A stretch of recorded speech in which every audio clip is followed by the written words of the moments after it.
Assalamualaikum warahmatullahi wabarakatuh. Di tengah-tengah kita Al-Habib Lutfi Al-Haddad, Al-Saleh Jamalul Lail, Al-Habib Husain As-Segaf, Al-Habib Muhammad Al-Idrus dan para habaib yang lainnya, kami insyaallah senantiasa diberkahi oleh Allah Subhanahu wa taala, diridhai oleh Allah Subhanahu wa taala, dibimbing jalan kehidupannya oleh Allah Subhanahu wa taala. Saudara yang dimuliakan oleh Allah Subhanahu wa taala, Nabi Muhammad sallallahu alaihi wasallam menyatakan di dalam sabdanya, ghanimah majalisul dzikr al-jannah, bayaran, ganjaran untuk mereka orang-orang yang gemar berzikir kepada Allah, mengingat Allah Subhanahu wa taala. Bayaran yang pantas untuk mereka hanyalah surga dari Allah Subhanahu wa taala. Maka Allah Subhanahu wa taala fil haditsil qudsi, Allah menyatakan dalam firman-Nya dalam haditsil qudsi, man dzakarani fi nafsi dzakatuhu fi nafsi, wa man dzakarani fi milai dzakatuhu fi milai khairu minhu. Siapa orang yang mengingatku, yang menyebut namaku dalam kesendirian, akan aku sebut nama mereka dalam zatku yang maha agung. Siapa orang yang menyebut namaku, meninggikan asmaku, mensucikan diriku di dalam halayak ramai, dalam perkumpulan ramai, akan aku sebut nama mereka semua di dalam perkumpulan yang lebih baik dari perkumpulan mereka di hadapan malaikat-malaikat Allah Subhanahu wa taala. Qala Rasul sallallahu alaihi wasallam, ad-dunya mal'unun wa mal'unun ma fiha. Dunia ini dikutuk oleh Allah, dilaknat oleh Allah, dan semua yang ada di dalamnya dilaknat oleh Allah Subhanahu wa taala. Illa dzikrullah, kecuali orang-orang yang mengingat Allah, yang menyebut nama Allah Subhanahu wa taala. Wa 'alimun, para ulama, para dai, para pewaris baginda Rasul sallallahu alaihi wasallam, yang mana mereka dikatakan oleh Nabi, al-ulama warasatul anbiya, man akramal ulama faqad akramallahu wa rasulah. Sesungguhnya mereka para ulama adalah peninggalan baginda Nabi Muhammad.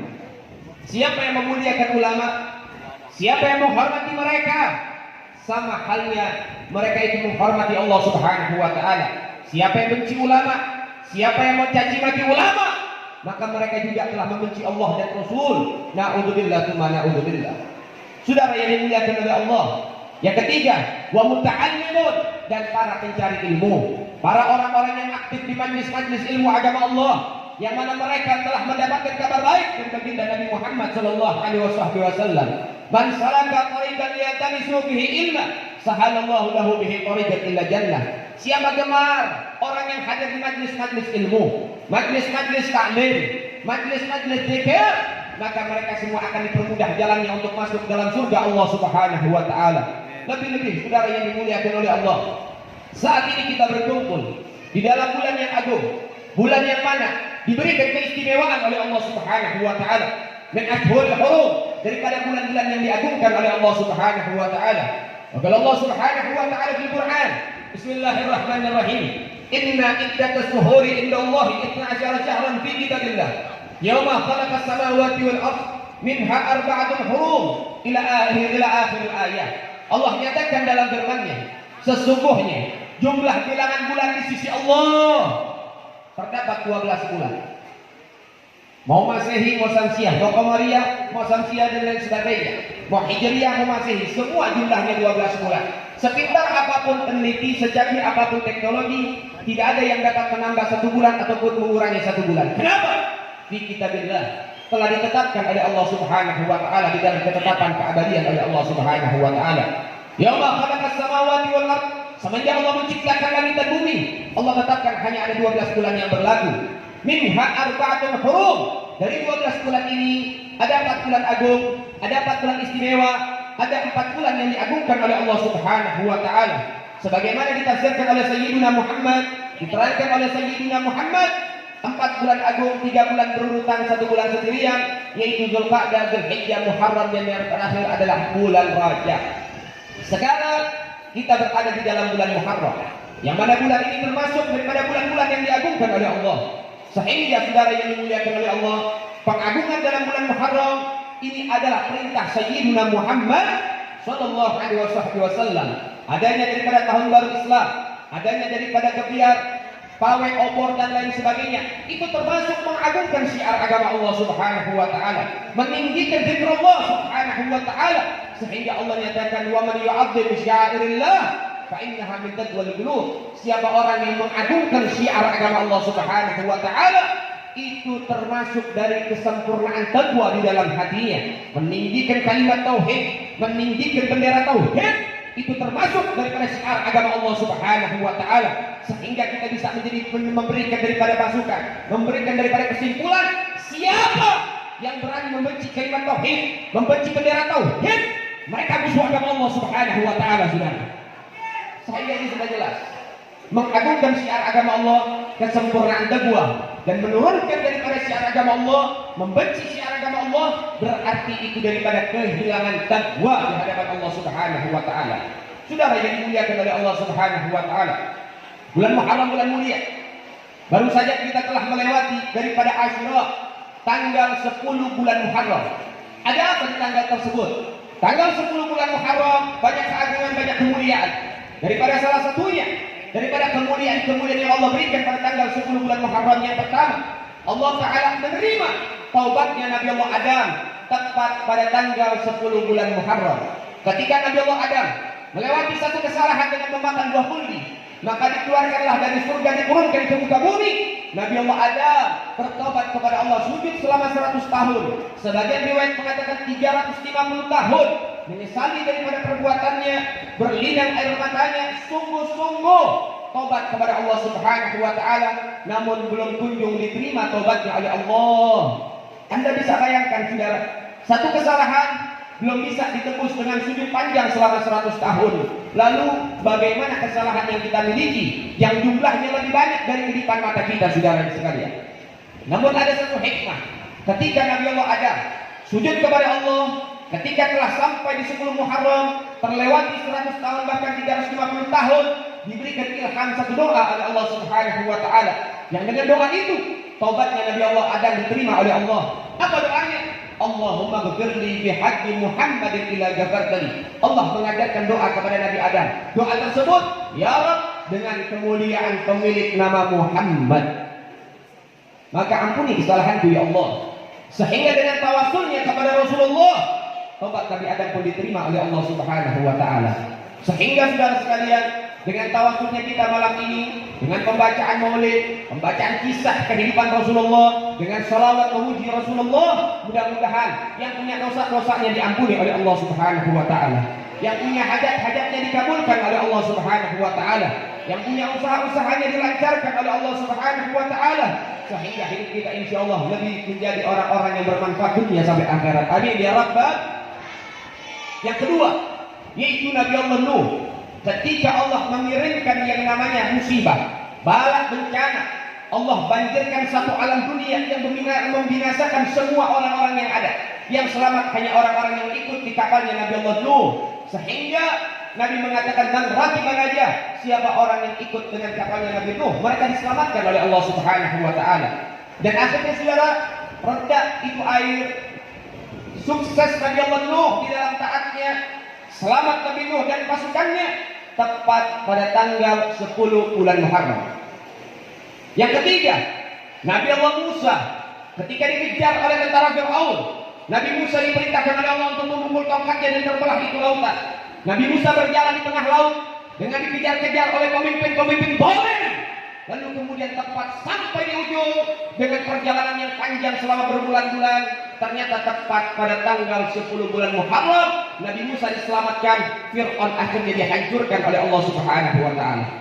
Kemudian daripada Nabi Allah Ibrahim ketika dibakar hidup-hidup oleh Namrud, pemimpin zalim, raja zalim, yang akhirnya saudara-saudara sekalian, Nabi Allah Ibrahim dilemparkan ke api, yang api itu hidup berbulan-bulan membakar Nabi Allah Ibrahim, namun sedikit pun Nabi Ibrahim tidak terbakar, karena Allah menyelamatkan Nabi Allah Ibrahim, karena Nabi Ibrahim menegakkan yang hak itu hak, yang batil itu batil, sehingga Allah firmankan dan Allah abadikan dalam Quran perintah Allah kepada api, ya nar kuni bardan wa salaman ala Ibrahim, wahai api jadilah dingin dan menyelamatkan kepada hambaku Ibrahim. Dan Nabi Allah Ibrahim diselamatkan oleh Allah Subhanahu wa taala.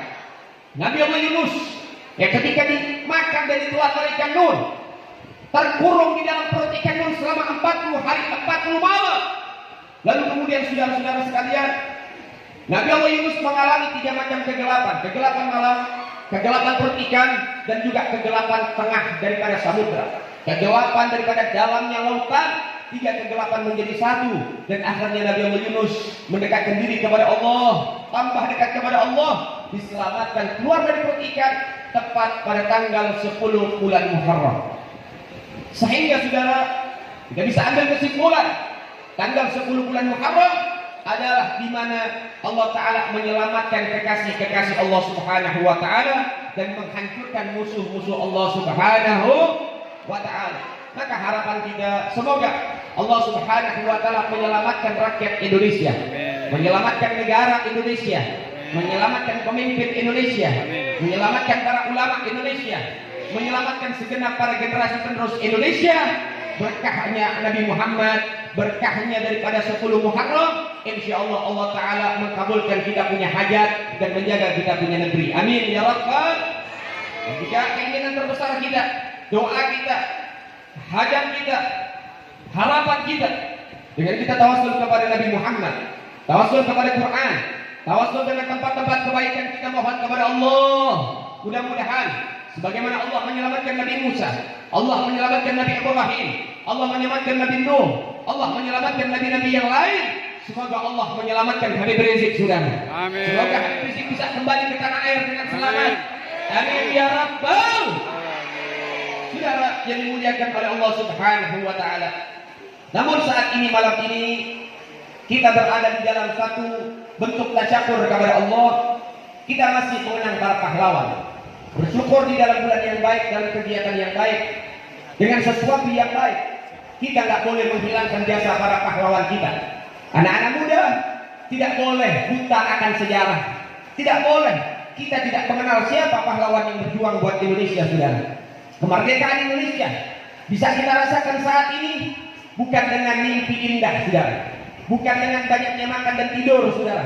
Namun kemerdekaan yang saat ini kita rasakan itu semua atas jerih payah para pahlawan kita. Itu semua atas tetesan darah mereka yang berjuang mati-matian memperjuangkan Indonesia, saudara sekalian.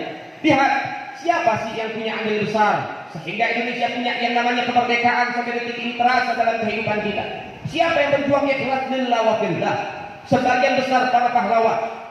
Catat baik-baik, ingat baik-baik, perhatikan baik-baik.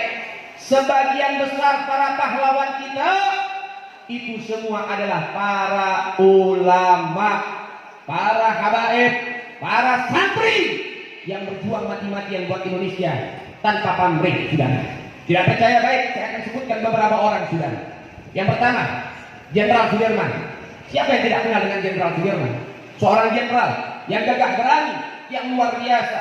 Perjuangannya sangat sukses. Beliau berjuang mati-matian, bergerilya keluar masuk hutan, saudara sekalian, dengan para pengikut-pengikutnya berjuang untuk menyelamatkan Indonesia dari tangan penjajah, saudara. Siapa Jenderal Sudirman? Sosok kiai ada di Jogja, ngajar-ngaji anak kecil, memperkenalkan huruf hijaiyah supaya anak-anak muda bisa membaca Al-Quran dalam Allah. Pagi hari mengajarkan usul fikih, mengajarkan ilmu tafsir, ilmu hadis dan ilmu-ilmu yang lain kepada segenap warga yang ada di masyarakat yang ada di Jogja, saudara sekalian. Apa buktinya bahwa beliau adalah ulama? Buktinya beliau telah mengatakan sendiri. Beliau telah mengatakan sendiri, aku punya 3 jimat yang dengan 3 jimat itulah mengantarkan aku dalam perjuangan ini untuk mendapatkan kesuksesan. Yang pertama, jimat yang aku tidak pernah tinggal, aku tidak pernah batal wudhu. Saya punya asisten pribadi, tugasnya bawa kendi isinya air yang tohur, yang suci, saudara. Ketika aku batal, aku nggak nunggu masuk waktu, aku nggak nunggu pengen sholat. Ketika aku batal wudhu, aku langsung berwudhu kembali untuk menyambung wudhuku yang batal, supaya wudhuku ini istimrar berterus-menerus, saudara sekalian. Satu, saya tidak pernah batal wudhu. Yang kedua, saya di sini tidak pernah berhenti mengucapkan kalimat tauhid, la ilaha illallah, la ilaha illallah, la ilaha illallah Muhammadur Rasulullah. Dengan kalimat tauhid itulah Allah menyelamatkan diriku dari kepungan para penjajah. Yang ketiga, aku tidak pernah sholat terlambat. Masuk waktu, aku sholat berjamaah dengan semua yang ikut dengan perjuangan dalam saudara. Begitulah Jenderal Sudirman memiliki 3 jimat, yang mana 3 jimat ini pasti dia ketahui akan keagungan dan keistimewaan, karena Jenderal Sudirman adalah sosok kiai yang telah mendapati berbagai macam riwayat tentang kemuliaan daripada 3 jimat tersebut. Dan ini menunjukkan bahwa beliau adalah sosok ulama yang betul-betul mengerti akan ilmu syariat Allah Subhanahu wa Ta'ala. Yang kedua, Kapitan Patimura. Siapa Kapitan Patimura? Nama aslinya adalah Kiai Haji Ahmad Musi dari Maluku, saudara. Indonesia bagian timur. punya pondok pesantren. Ketika masuk yang namanya seruan jihad, beliau nggak ngumpet di pondok pesantren, keluar sama santri-santrinya sudah berjuang, bergerilya, bahkan beliau sampai tewas sekian gantungan saudara sekalian. Nama aslinya Kiai Haji Ahmad Nursi. Sejarah itu dicatat ada di Maluku saudara sekalian, dan itu adalah sejarah yang fiqh bisa ditanggungjawabkan, terpercaya dan betul-betul bisa untuk ditanggungjawabkan saudara sekalian. Namun banyak orang-orang penipu sejarah saudara. Banyak para pembohong sejarah yang akhirnya memasukkan di sekolah-sekolah SD, SMP, SMA dan lain sebagainya, tentang sekolah-sekolah formal, bahwasannya nama Kapiten Patimura diklaim oleh mereka diganti namanya Thomas Matulesi saudara. Padahal nama aslinya Kiai Haji Ahmad Nursi, dan itu masih dijaga di Maluku saudara. Banyak bukti-buktinya. Masya Allah, itulah para ulama-ulama kita.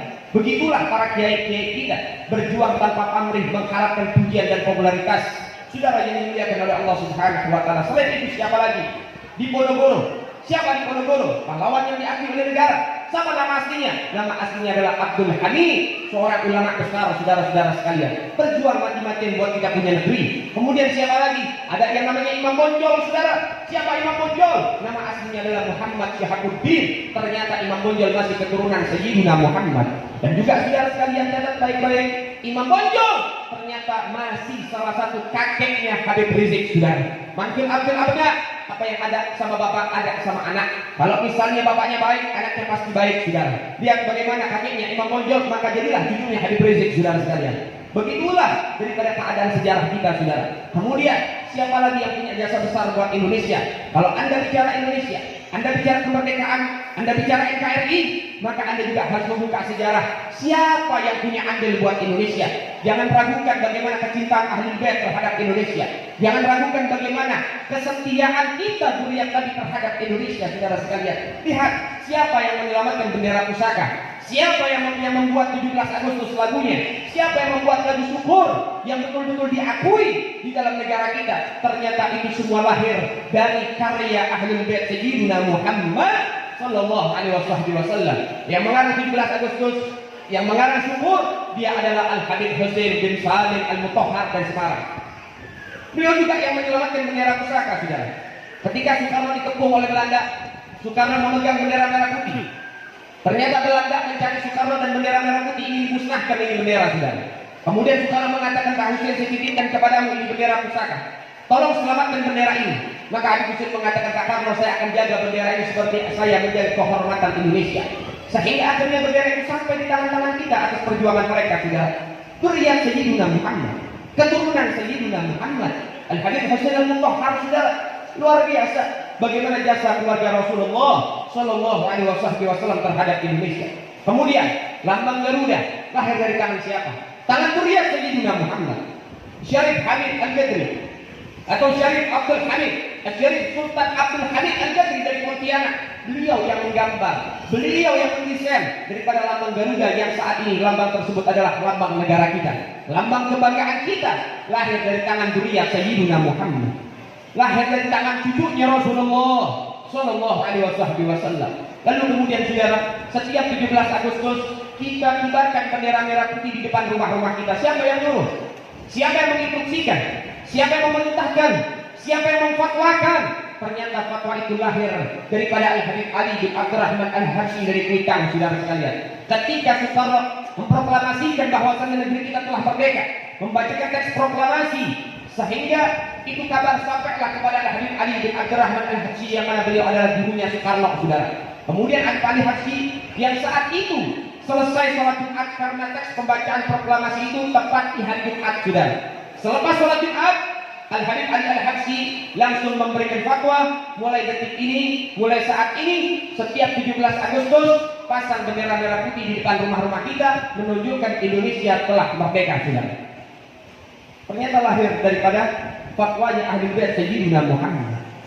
Habib Saddam Jendal dan punya kakek mendengar fatwa gurunya Al-Habib Ali kita, beliau keluar dengan mengenakan imamah berwarna merah, jubah berwarna putih, dan mengatakan keluarganya, sekarang pasang bendera merah putih, tinggikan bendera merah putih, karena kita telah merdeka. Kita telah merdeka, negeri kita telah merdeka. Begitulah perjuangan mereka para ulama kita. para habaib, para kiai, para santri. Begitulah perjuangan-perjuangan mereka. Lihat Ki Haji Nur Ali yang punya pondok pesantren At-Taqwa ada di Bekasi, saudara. Beliau pejuang, saudara. Beliau orang yang berjuang buat Indonesia, keluar masuk hutan bersama santri-santrinya. Bahkan beliau berjalan kaki ke Jogja untuk menyusul Jenderal Sudirman, saudara. Luar biasa. Bagaimana mereka para ulama kita bersama santri-santrinya berjuang di kala itu untuk Indonesia tanpa meminta yang namanya popularitas, pujian dan lain sebagainya, karena mereka berjuang menunjukkan hubbul watan dengan iman, untuk menunjukkan kesempurnaan imannya di hadapan Allah karena cinta dengan tanah air, saudara. Sehingga lucu kalau ada beberapa pejabat yang masih meragukan bagaimana kecintaan para ahli bait, kecintaan para ulama dengan Indonesia, dengan NKRI. Lucu kalau masih ada orang-orang yang alergi dengan kalimat tauhid. Lucu kalau masih ada orang-orang yang nggak suka dengan mereka, orang-orang yang berkopiah putih, berkopiah hitam, bercadar, berkerudung, bahwasanya mereka lah yang berjuang untuk Indonesia mati-matian. Lihat Cut Nyak Din itu, saudara, yang dari Aceh kemudian dilempar, diasingkan ke Sumedang sampai mati di Sumedang, saudara. Saya melihat foto beliau di masa beliau tua sebelum wafatnya, saudara sekalian, ketika ada di balik jeruji besi, Cut Nyak Din tidak pernah melepas jilbabnya, saudara. Tidak pernah melepas kerudungnya. Dia jaga auratnya, bahkan sampai meninggal dunia dia masih mengenakan jilbabnya, saudara. Padahal tubuhnya penuh dengan luka, tapi jilbabnya tidak pernah ditinggalkan oleh dia, karena dia takut kepada Allah Subhanahu wa Ta'ala. Sehingga lucu kalau ada orang ngelihat anak-anak wanita kita berjilbab, muslimah kita bercadar, teriaknya teroris, saudara. Bingung saya kalau ada orang yang ngaku nasionalismenya tinggi, ngaku cinta terhadap NKRI, kalau melihat anak-anak muda ngaji, melihat anak muda pakai baju koko, pakai kopiah putih, diteriakin orang-orang radikal. Innalillahi wa inna ilaihi raji'un. Ada apa dengan negeri kita? Saudara yang dimuliakan oleh Allah, maka oleh sebab itu jaga baik-baik negeri ini. Yang menjaga baik-baik bukan tugasnya pemerintah saja. Yang harus menjaga baik-baik bukan tugasnya aparat saja. Kita harus bersinergi, harus seimbang. Aparatnya, umaratnya, ulamanya, santrinya, rakyatnya, semua menjadi satu untuk menjaga kehormatan Indonesia di mata dunia, saudara. Kita harus jaga Indonesia, rumah kita. Kita yang punya Indonesia, jaga Indonesia baik-baik, saudara. Anak-anak muda, kalian tidak boleh bodoh akan sejarah. Kalian tidak boleh berdiam diri akan sejarah. Kalian tidak boleh diam diri akan negara. Terus berjuang. Tongkat estafet perjuangan telah sampai di tangan-tangan Anda. Amanah perjuangan telah ada di atas pundak-pundak Anda. Siap tidak siap, mau tidak mau, mampu tidak mampu, suka tidak suka, teruskan perjuangan para leluhur kita. Saudara yang dimuliakan oleh Allah, jadilah orang-orang kebanggaan kakek moyang kita. Jadilah orang-orang kebanggaan, saudara. Kita punya kakek moyang, kita punya pahlawan. Mereka nggak mati begitu saja, saudara. Arwah mereka masih mengelilingi Indonesia. Arwah mereka masih melihat Indonesia, memonitor Indonesia, saudara. Sehingga Allah menyatakan apa? Wala tahsabanna alladzi qutilu fi sabilillahi amwata bal ahya'u 'inda rabbihim yurzaqun. Jangan sekali-kali kau berpikir, kau menyangka orang-orang yang wafat membela agama Allah mereka mati begitu saja. Tidak, kata Allah Subhanahu wa Ta'ala. Ini firman Allah. Allah menyatakan apa? Bal ahya'u 'inda rabbihim yurzaqun. Akan tetapi mereka tetap hidup abadi di sisi Tuhan mereka dan diberikan rezeki yang khusus oleh Allah Subhanahu wa Ta'ala. Arwah wali songo masih mengelilingi Indonesia. Arwah pahlawan kita masih mengelilingi Indonesia. Maka tunjukkan kau adalah para penerus, para pahlawan kita.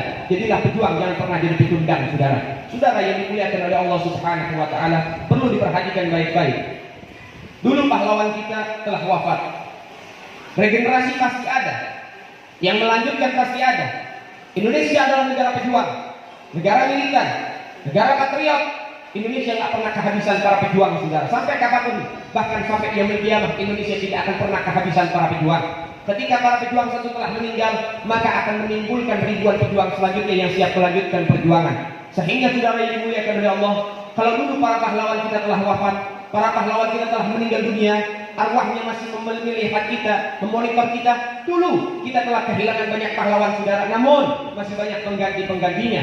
Dan pahlawan saat ini yang masih hidup, pahlawan kita, pejuang kita, al-haq saya katakan di tempat ini kepada semuanya, kau menjadi saksi bahwasannya pahlawan saat ini yang masih hidup. Nama dia adalah Al-Habib Muhammad Rizieq bin Husain bin Syihab, pahlawan Indonesia, pejuang Indonesia yang siap mati buat Indonesia, saudara. Allahu Akbar. Habib Rizieq pahlawan kita, saudara. Mau banyak orang caci maki beliau dari kalangan aparat dan pemerintah, saya nggak peduli, saudara. karena saya telah melihat bagaimana perjuangan Habib Rizik, rela dihujat, rela dicaci, rela dimaki, semata-mata hanya untuk melihat keutuhan Indonesia, saudara. Jangan gara-gara uang Anda hilaf, jangan gara-gara pangkat Anda hilaf, jangan gara-gara kekuasaan dan jabatan Anda hilaf, dan akhirnya Anda mulai kurang ajar dengan Ahlul Bait Sayyidina Muhammad. Ingat, para habaib ada di Indonesia, nggak nyari harta, nggak nyari pangkat, nggak nyari kekuasaan, nggak nyari pujian, nggak nyari kemuliaan. Mereka ada di Indonesia karena mereka ingin menyelamatkan negeri Indonesia, saudara sekalian. Maka oleh sebab itu, jangan Anda berpikir buruk terhadap zuriat Sayyidina Muhammad. Jangan Anda berpikir buruk dengan keturunan Sayyidina Muhammad. Jangan Anda berpikir buruk kepada anak cucu Sayyidina Muhammad. Kalau misalnya kita ingin minta jabatan dan kekuasaan, kita mampu, saudara. Tapi kita nggak mau. Kenapa? Bukan hak kita tentang permasalahan itu. Hak kita menegakkan syiar agama Allah Subhanahu wa Ta'ala. Habib Salim Jindan diberikan penghargaan oleh Soekarno, diberikan kedudukan oleh Soekarno, dibuang mentah-mentah, ditolak mentah-mentah, saudara. Pernah Soekarno datang ke rumah saya punya kakek Habib Salim Jindan dan mengatakan, Habib, saya pengen kasih Habib kedudukan. Saya pengen angkat Habib jadi menteri agama saya. Habib Salim Jindan ditawarkan menjadi menteri agama oleh Soekarno, saudara. Anda tahu apa jawaban Habib Salim Jindan? Habib Salim Jindan mengatakan, hei Karno, kasih sama yang lain. Gua nggak butuh pangkat dari lu, karena pangkat dari Allah sudah cukup, pangkat dari Nabi Muhammad sudah cukup. Warasatul anbiya, peninggalan Nabi pangkatnya lebih tinggi dari pangkat apapun yang ada di alam dunia, bahkan pangkat presiden sekalipun, saudara. Pangkat ulama jauh lebih agung dari pangkatnya para pejabat, saudara.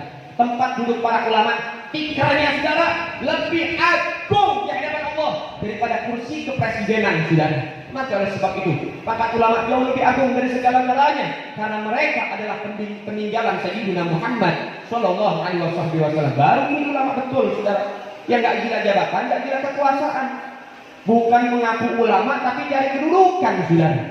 Ini ulama apa? Ulama abal-abal namanya. Saudara yang dimuliakan oleh Allah Subhanahu wa Ta'ala, cukup pangkat yang Allah berikan, kedudukan yang Allah berikan, itu sudah cukup bagi kami. Sekarang waktunya apa? Sekarang waktunya kita bersinergi. Ayo, sekarang kita bangun lagi Indonesia yang baik. Aparatnya tobat, pejabatnya tobat, ulamanya tobat, rakyatnya tobat. Mulai satu sama lain merajut lagi hubungan yang baik. Mulai satu sama lain bergandengan tangan. Mulai, kalau ulama, umara, aparat baik, bersinergi, betul, rakyat pasti secara sendirinya, secara otomatisnya akan sama-sama menjaga ukhuwah, saudara. Allahu Akbar. Ini jangan mengharapkan Indonesia aman, mengharapkan rakyatnya aman, tenang, tentram, tapi para pejabatnya polim sama ulama, saudara. Jangan, tidak akan terjadi, saudara. Tidak akan terjadi. Umat Islam ini punya mata, umat Islam ini punya telinga. Mereka nggak rela melihat para ulamanya dicaci, dimaki, bahkan dikriminalisasi, saudara. Maka oleh sebab itu sekarang waktunya menjaga hubungan yang baik, menjaga sesuatu yang baik. Mulai sekarang perbaiki. Jangan kau benci dengan ulama. Ingat, saudara-saudara sekalian, aparat butuh dengan para ulama. Kalau tidak ada para ulama, hancur mereka para aparat. Kenapa? Pusing, banyak kasus mereka nggak bisa pecahkan, saudara. Banyak kasus mereka nggak bisa pecahkan, mereka nggak bisa pecahkan, mereka bisa nangkep. Kalau ada anak bunuh bapak, anak bunuh ibu, bisa ditangkap. Bukan solusi penangkapan itu, saudara. Keluar penjara, bunuh orang lagi nanti, saudara. Tapi mereka butuh sama para ulama. Mereka butuh sama para kiai. Kelihatan orang-orang kurang ajar, apa yang terjadi? Dididik sama ulama. Selain ditangkap, kemudian diberikan ilmu agama di penjara, dididik, diarahkan, dikasih tahu kalau itu salah, keluar tobat, saudara. Seperti itu bersinergi antara ulama dengan aparat, sehingga akhirnya apa? Akan tambah baik dan tambah baik, saudara sekalian. Maka oleh sebab itu aparat butuh dengan ulama, ulama pun butuh dengan aparat. Kita semua saling membutuhkan satu sama lain. Rakyat pun begitu, butuh dengan aparat penegak hukum untuk menegakkan hukum yang adil, yang betul, yang jujur. Dan juga para rakyat butuh dengan ulama untuk membimbing masyarakat, saudara sekalian. Lihat, kalau sudah jauh dari ulama, kalau sudah jauh dari kalangan para ulama, apa yang terjadi? Apa yang terjadi? Laulal ulama fannaskal bahaim. Kalau nggak karena adanya ulama, manusia kayak binatang semua, saudara. Kalau nggak ada majlis taklim, nggak ada ilmu agama, nggak ada ulama, nggak ada zuriat Nabi, manusia kayak binatang, bahkan lebih keji dari binatang, saudara. Masa baik, saya sebutkan.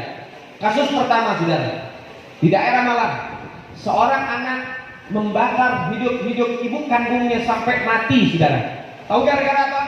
karena tidak diberikan uang 10.000 buat beli miras oplosan. Daerah Sulawesi Selatan, tepatnya daerah Goa, seorang anak menggorok leher bapak kandungnya sampai putus. Tahu gara-gara apa? Karena tidak diberikan izin untuk pesta miras bersama kawan-kawannya. Di Purwakarta, seorang bapak kepalanya dikampak sampai pecah oleh anaknya, saudara. Tahu gara-gara apa? Karena tidak diberikan HP baru, saudara. Di Kerawang, seorang ibu dipanggil anjing dan babi oleh anaknya yang masih duduk di bangku SMA, saudara. Kemudian saudara-saudara sekalian, di Bekasi baru-baru ini, anak bunuh bapak. Tahu gara-gara apa? Sepele, bapaknya tidur ngorok, dibunuh, saudara. Lihat, kurang keji apa? Kurang keji apa, saudara? Nggak puas? Baik, saya sebutkan satu lagi kasus, saudara. Apa kasusnya? Masih ingat dengan anak yang umur 10 tahun bernama Yuyun? Yuyun diperkosa oleh 14 anak remaja yang masih duduk di bangku SMP. 8 anak SMP ini memperkosa Yuyun. Yuyun masih bernafas. 6 anak SMP terakhir Yuyun sudah menjadi mayat, saudara. Artinya 6 anak SMP memperkosa mayat. Innalillahi wa inna ilaihi. Dan 14 anak remaja ini di bawah pengaruh minuman keras, saudara. Dan salah pergaulan akhirnya membuat sesuatu yang tidak baik, saudara-saudara sekalian. Lihat, Anda lihat, kalau ada kucing betina mati pinggir jalan, saudara, lepas kucing jantan, kira-kira digaulin nggak? Disetubuhin nggak? Tidak, saudara. Kadang-kadang apa? Hewan lebih berakal dari orang zaman sekarang. Lihat, bagaimana fitnah yang merajalela saat ini, saudara. Ayo, mau tunggu apa? Mau tunggu apa untuk tobat kepada Allah? Pembunuh semuanya pelakunya, saudara. Anda harus catat baik-baik, semua pelaku pembunuhannya, pemerkosaannya, semua bukan dari kalangan anak santri, bukan dari kalangan orang yang suka ngaji, bukan dari kalangan anak yang aktif di majelis taklim. Semuanya orang-orang yang jauh dari para ulama. Yang saya berikan kepada para ulama, para aparat, dari pihak kepolisiannya, dari segenap pihak yang terlibat, kemudian dari beberapa dari Karang Taruna, anak-anak muda yang baru saja pengawal, saya berikan apresiasi setinggi-tingginya. Dan inilah yang kami harapkan ketika para aparat, para ulama, para umarok, dan juga dari para kalangan anak-anak muda bisa bersinergi. Semoga hubungan ini bisa dijaga baik-baik, dan insya Allah mudah-mudahan negeri kita akan menjadi orang-orang yang baik, baldatun thayyibatun wa rabbun ghafur. Insya Allah mudah-mudahan semuanya barokah fid dunya wal akhirah. Hadzal minni al-afwu minkum. Wassalamualaikum warahmatullahi wabarakatuh.